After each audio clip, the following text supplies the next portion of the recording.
3, 4, 5 তারিখ আছিল Eidul Adha exhibition crystal palace party centre Naya Sarak level 6 আর একটা অর্গানাইজ করছিল তামান্না নাসরিন আপু।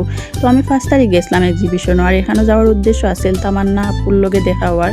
ও আপুর ভিডিও আমি অনেক আগে থেকে দেখতাম, ব্লগ ভিডিও আর কি, আর আরও কয়েকজন আপুর ব্লগ ভালো লাগতো। তো তারা আইছিল এক্সিবিশনও, বাট তারার লগে আর দেখা হয়েছে না, কারণ আমরা গেছিলাম সন্ধ্যা পরে, ওই টাইমও তারা মেবি আসিল না। তারপরে দেখতে দেখতে আইলাম এক্সিবিশনও, আর এখানে অনেক সুন্দর সুন্দর cosmetics, jewellery, skin care product, home decor item, 3 piece sari, মানে মোট কথা সব ধরনের যাবতীয় জিনিস আছিল আর কি। তো আমরা ঘুরি দেখলাম আর কি সপ্তাহ। আর এখানে এক আপু মানে স্কিন কেয়ার প্রোডাক্ট লইয়া বইছেন। তারপরে পাশে আর একটা স্টলও অনেক সুন্দর সুন্দর রিঙ্গর কালেকশন আছিল। আর এই চুড়িগুলো না নিয়ে আমার অত ভালো লাগছে আর কি, হওয়ার মতো না। আর রিঙ্গর কালেকশন দেখলাম একটু বেশি গর্জিয়াস, সিম্পলের মাঝে অনেক রিং আছিল, মানে ভালো লাগছে সব কিছু।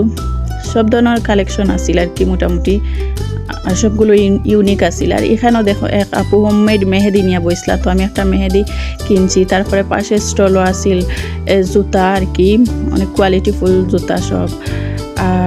আর এই রিংগুলো অনেক ইউনিক আছিল। তারপরে তামান্না আপুর লগে দেখা করলাম, আর আপু সামনাসামনিও তো অমায়িক আর মিশুক আর কি। আর মেলার মাঝে, এক্সিবিশনের মেলার মাঝে অনেক মানুষ আসলা দেখো, মানে আমরা গেছি সন্ধ্যার পরে, তাও এত ভিড় আর কি। 5 তারিখ লাস্ট দিন গেছিলাম আর কি। তারপরে আমরা আর কি একটু রাইত হয়ে গেছে, তো বেশি হয়ে গেছে, তো আমরা বারোই যাই আর কি মেলা থাকি বাসার উদ্দেশ্যে। তো ভিডিওটা ভালো লাগলে লাইক কমেন্ট শেয়ার করবা। আজকের মতো সব এ পর্যন্তই, সবাই ভালো থাকবা, আল্লাহ হাফেজ।